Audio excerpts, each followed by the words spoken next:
La solution de sulfate de cuivre est bleue. Il indique la présence des ions Cu2+. Cette solution est obtenue en dissolvant le CiSO4 solide dans l'eau. L'équation de dissociation de CiSO4 s'écrit. CiSO4, ça donne Cu2+, plus SO4 2-. Le composé FeSO4, 7H2O, sulfate de fer 2 hydraté est soluble dans l'eau. La dissolution de ce composé dans l'eau donne une solution verdâtre, indiquant la présence des ions Fe2+.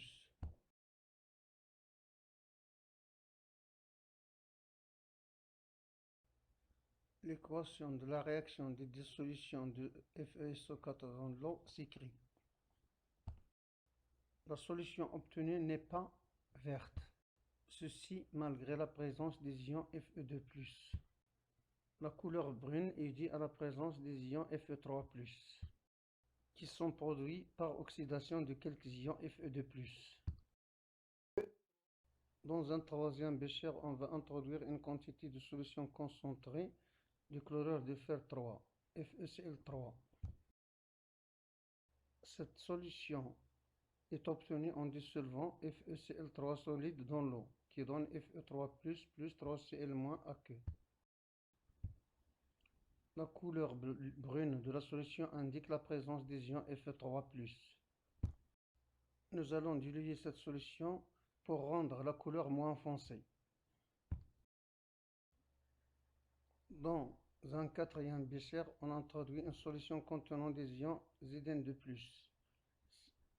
Cette solution est obtenue en dissolvant ZnSO4 solide dans l'eau selon la réaction. SnSO4 donne Zn2+, plus SO4 2-. On dilue un peu la solution.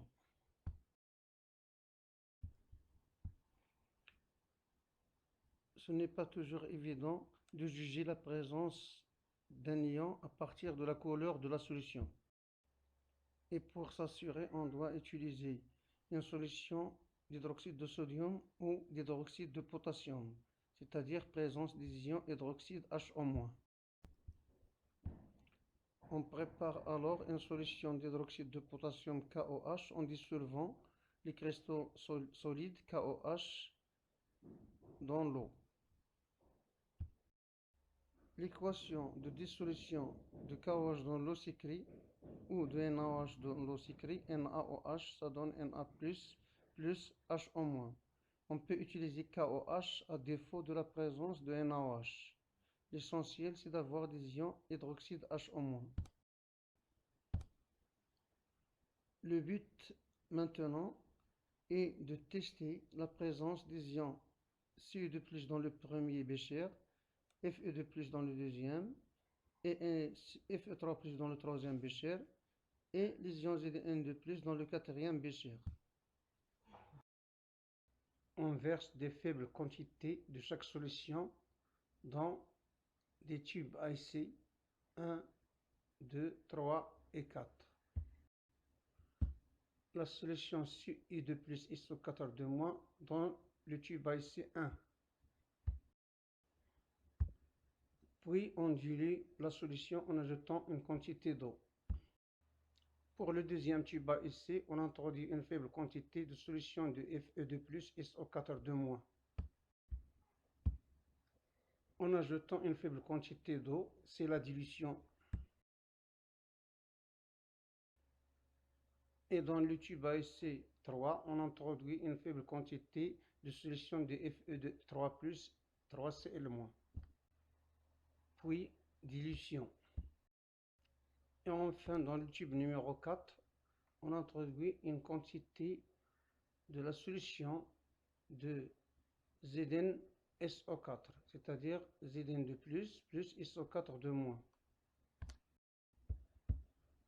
Le but de la dilution est de rendre des solutions en couleur moins foncée, c'est-à-dire en quelque sorte masquer les couleurs. Dans cette étape importante, nous allons identifier les ions dans chaque solution en se basant sur la solution d'hydroxyde de potassium ou hydroxyde de sodium. Il suffit de verser une faible quantité de solution d'hydroxyde de potassium dans chaque tube à essai. Lorsqu'on verse une quantité de solution d'hydroxyde de potassium dans le tube 1 contenant les ions Cu2+, on remarque un précipité bleu. Et si le précipité obtenu n'est pas convaincant, il suffit d'ajouter une faible quantité d'hydroxyde de potassium ou encore de solution contenant CuSO4. On a bien obtenu un précipité bleu. Attention, le précipité bleu est en phase solide. Il faut distinguer le précipité de la solution bleue de CuSO4. Cette solution est un mélange homogène, il ne contient pas de solide. On ajoute une quantité de solution d'hydroxyde de potassium. On obtient un précipité bleu au fond du tube qui va monter après à la surface. Une autre façon d'obtenir une grande quantité de précipité, c'est d'ajouter peu de solution CuSO4. On observe un précipité bleu en haut du tube à essai. Ce précipité bleu est l'hydroxyde de cuivre 2 de formule CuOH2. Et voilà l'équation de la réaction de précipitation qui a lieu entre les ions Cu2+ et les ions hydroxyde HO-. Ceci montre l'existence des ions Cu2+ dans la solution de CuSO4. On passe maintenant au tube à essai 2 pour caractériser les ions Fe2+. Versant une faible quantité de solution d'hydroxyde de potassium, K++ HO-. Il y a formation d'un précipité dont la couleur n'est pas encore évidente. Pour obtenir un résultat satisfaisant, on doit ajouter soit de l'hydroxyde de potassium, soit la solution contenant Fe2+ et SO4-.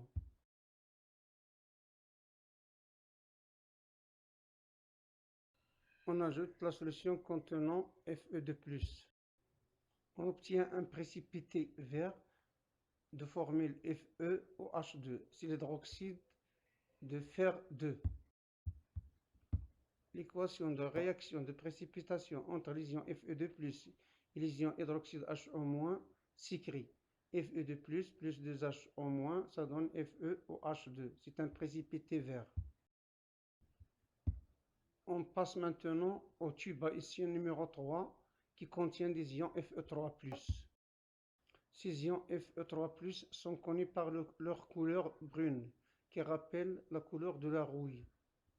Lorsqu'on y verse une quantité de solution d'hydroxyde de potassium, on obtient un précipité brun. Ce précipité brun n'est que l'hydroxyde de fer 3 de formule FeOH3. L'équation de la réaction de précipitation entre les ions Fe3+ et HO- s'écrit. Pour voir nettement le précipité obtenu, il suffit d'ajouter une faible quantité de solution d'hydroxyde de potassium. Et voilà le résultat. Ceci montre l'existence des ions Fe3+ dans la solution FeCl3. On vous rappelle que le tube à essai numéro 4 contient des ions Zn2+. Qu'est-ce qui se passe lorsqu'on ajoute une solution d'hydroxyde de potassium, K++ HO-? On obtient un précipité blanc. C'est le précipité ZnOH2, hydroxyde de zinc 2. Pour mieux voir le précipité, il est parfois commode de mettre derrière les tubes à essai un écran ou tout simplement la main. On lit en haut l'équation de la réaction de précipitation entre les ions Zn2+ et les ions hydroxyde. Récapitulons, la solution d'hydroxyde de potassium donne avec les ions Cu2+ un précipité bleu et elle donne avec des ions Fe2+ un précipité vert. Par contre, avec des ions Fe3+, on obtient un précipité brun rouge. Et pour une solution contenant des ions Zn2+, on obtient un précipité blanc.